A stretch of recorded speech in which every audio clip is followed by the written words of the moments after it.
This is all the way to Bangalore and Bhadravati. We now bring you an interview recorded earlier in our studios with the famous filmmaker Satyajit Ray. Part 2 of this interview you are now going to hear is about Mr. Ray's art and craft as a filmmaker. The interviewer is Sri M. A. Parthasarthi. Do you think there is a scope for filmmaking in Bangalore from what you've seen of it? Well, do you mean people from Bangalore or myself?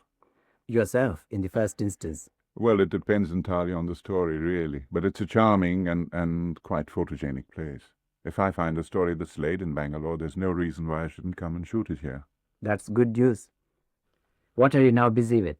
Well, I have finished a feature which is now playing in Calcutta. It's in its fifth week now. And at the moment, I'm editing a documentary which I shot in Sikkim for the Chogil. He asked me to make a documentary on Sikkim. I see. And I made 2 trips to Sikkim. I'd never been there before. I made 2 trips, one in December when I shot mainly the great festival of Lama dancing they have there, and the second one in May this year for the flowers. For the flowers? For the flowers. I see. For the orchids and the rhododendrons. And so that's being made. That'll be a 1-hour-long documentary in color. And I was given a completely free hand to do anything I liked. Do you like the place? Oh, marvelous place. Absolutely marvelous. I think it's one of the most beautiful places in the Himalayas. What is its character? What is its personality? What is the problem? Well, there you have the capital town there, Gangtok, which is rather like a hill station. There's the army there, of course. There's a Chinese border close by.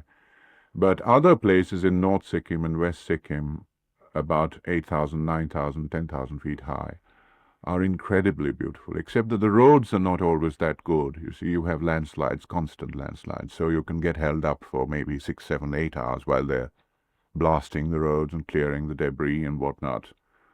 But we were lucky. We were not held up for that long stretches, and we've been to most of the places which are recognized as beauty spots. Not terribly well known either, because of their inaccessibility. But I was glad I was able to record them on film. Do you have a lot of people, as usual? People, tremendous lot of people indeed. In fact, the last 20 minutes of the film is nothing but people. The royalty, the army, the common people gambling and eating and dancing and archery contests and everything. Wow. So it's just faces mainly for about 20 minutes at a stretch. This is going to be a great film. I think it looks wonderful on the screen. It looks wonderful. Like many others in the country, I've been trying to pinpoint what it is that makes you such an outstanding, unique filmmaker. It seems to me that I can think of 2 of your prime assets: passion for the subject that you deal with, and utmost intimacy with the characters you portray. Please take it from there and let us hear from you. Well, you see, I think my films are in a part of it, belong to a part of tradition which is in Bengal, which is a continuing tradition, and part of a general Indian tradition, let's say, because details has been very much part of classical Indian literature and classical Indian painting. Ajanta is remarkable for the way it shows the daily life, and you have the most extraordinary details of behavior, frozen for all time. A woman taking a thorn out of her foot or something like that. You know, those things you don't find generally in Western art, you see. But these were considered worthy of being perpetuated on the walls of the caves, you see. Extraordinary details of human behavior. Yeah. And even in classical Sanskrit plays, you have this element of detail. There is a scene, I think, either in Kumar Sambhava, where you have this extraordinary wedding procession arriving, and then everybody leaves their work and goes out on the verandas and balconies to look at the pair. And you have details of women leaving their work, and you have descriptions like a woman was putting this altar, this red paint on her foot, and as she walks, there are red footprints on the floor. I see. and there was a woman was feeding a child, breastfeeding a child, and she has taken the child off the breast, and so you have milk trickling, and somebody else was threading a garland of flowers, and the flowers keep falling on the floor as she runs. This is cinema, you see. And all this we learned, and I think we believe very much, as the traditional belief is, that without detail, a work of art doesn't come alive. So that I have remembered from my Kalabhavan days. So details have to be there. And of course, passion is one of the first requirements, because unless you have belief in what you're doing, unless you believe that you're going to get a kick out of the film that you're going to make, there's no point in working, because then it becomes drudgery. It becomes a chore, a routine sort of work. So it's only when a story has gripped me completely, which means that I've read it 3 times already, and that I've sat and thought about it, and even in bed I've thought about it, then I start writing the scenario, not before then. So this is part of my work. You see, this is part of my method of work. So intimacy, passion, and detail. Yes, all that has to be. I think they're sort of essential. I think I couldn't think of making a film without these elements. These to me are vital, more than plot and climax and tension and suspense and whatnot. And certainly every one of your films has this total commitment to detail and that great sincerity. Another thing, a critic has pointed out that you have a penchant for the asides, both in terms of sound as well as picture. One can see animals, little animals crossing the scenario quite continuously in all of your films. Oh, yes. And little children. Well, they're also part of life. Naturally. Why leave them out? I like to have characters or elements outside of the main characters, you see, to suggest, to show that a life is going on around the story. That is, I think, is very important, because it gives it a dimension, an extra dimension. Absolutely. Not just sticking to the plot line, but also having contrapuntally, let's say, other things happening at the same time, or suggesting that other things happen outside, often behind the main characters, you see. That is a method of investing a story with body, with credibility. Absolutely. And in the midst of this credibility, whenever you feel that you must come back to your point with the intensity that it deserves, you do it without anybody being conscious of it. Well, otherwise you lose the thread completely, and you lose your audience. Absolutely. I want to reminisce a little, if you don't mind. You know, when your Pathe Panchali was released in Calcutta, it was about the time we had from Germany a big film released. And I had some time before the big premiere. So I went to see your film and was absolutely lost and dumbfounded by the way in which you had handled this marvelous subject, by this new trail you had blazed. So the first thing I did was to try to acquire it for international audiences, because at that time no arrangements were made. Then I realized for the first time that it was owned by the state government. Then Mr. Vasan, the head of the studio, came to know of it. And you will be interested to hear that among those who took some action to see, as he put it, that the soul of an artist should not be purchased by a state simply because they loaned him money, he took it up with the Film Federation, and I think in some way helped to see that the credit in every way went to the artist who made Pathe Panchali and the films thereafter. Yes, I remember him coming to my house the morning after he had seen Pathe Panchali. He was almost in tears, and it was one of the most genuine and touching reactions to my film that I had ever encountered. Although he is classified as box office, I think he was very, very human also. Oh, yes.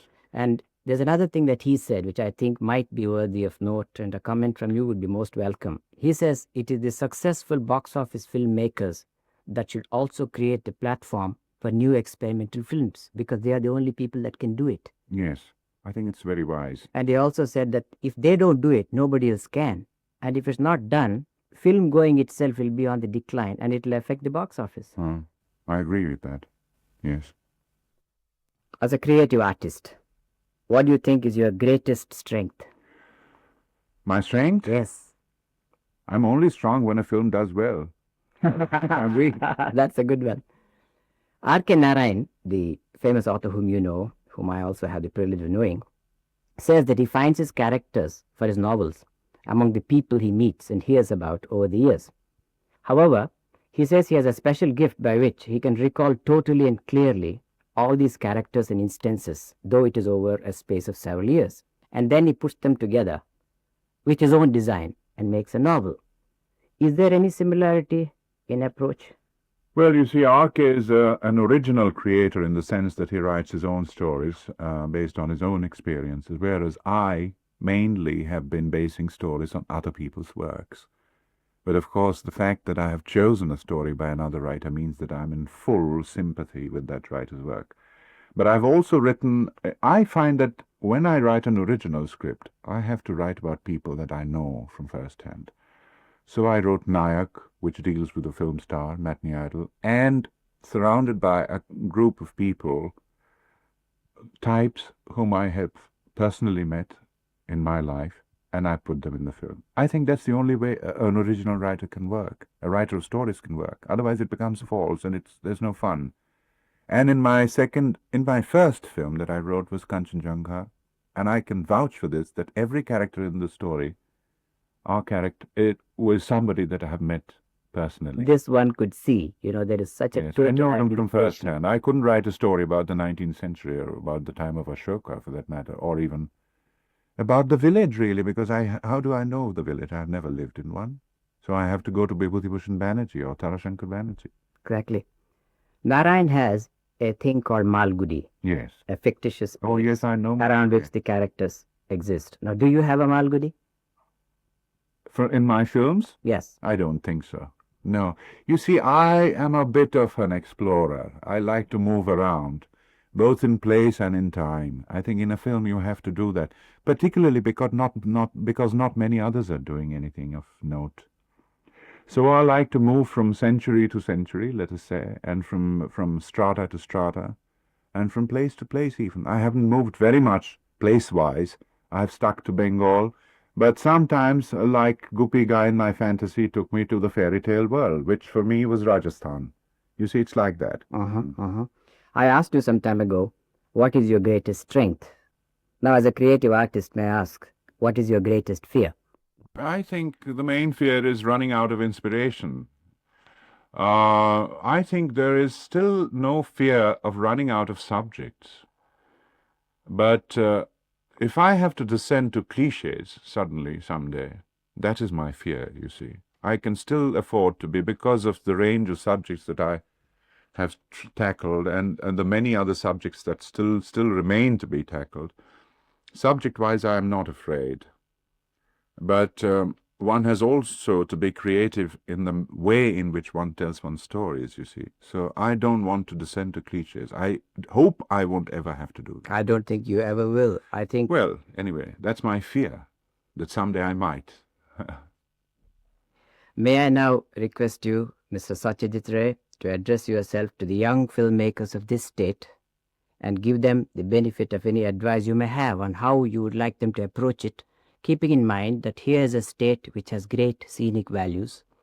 It has been utilized scenically by film producers from abroad, but only the scenics. I don't think many people have attempted to catch the characters and the personality of this part of the country. Now here's an opportunity for a new industry to grow around this. As a filmmaker who has done tremendous justice to what is available in Bengal and complemented it in every film you made, what would you have to say to the young filmmakers of Mysore State? Well, I think young filmmakers, for one thing, must equip themselves intellectually. That is very important. It's important for them to read good novels, not just Indian novels. To learn the craft of, learn the art of characterization, learn the art of the development of a character psychologically, which comes from the novel really.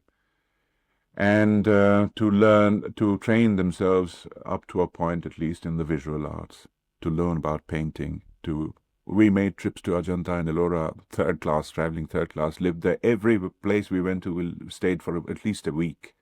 We lived in little sort of hovels and even cow sheds and things like that. We lived there. In those days, there were no forest rest houses and bungalows or tourist lodges in Khajuraho and Kanarak and Ellora. Nothing had been built at that time. This was in 1940. I think all that background is absolutely necessary for the production of really good films. You can make the run-of-the-mill stuff with less equipment. But I think one has to aim very high in India now. Otherwise, the next step is going down. You have to start right from the top with the highest of ambitions and then keeping contact with the people and the country and knowing the traditions, what other people before your time have done. And then that equipment and a real passion for it and an absolute determination not to compromise, because you will have to compromise in slow degrees. But start with the ambition, with the desire not ever to compromise. That's a marvelous statement. That's all. Well, sir, it will not be an exaggeration to say that India's 20th century history will record as one of its landmarks the advent of Satyajit Ray. I know that I reflect the views of many listeners when I tell you, Satyajit, how grateful we are for your having come here and to have given us the benefit of your advice. May your creativity continue forever and bring greater and greater laurels to you and to India. Thank you very much. Thank you very much.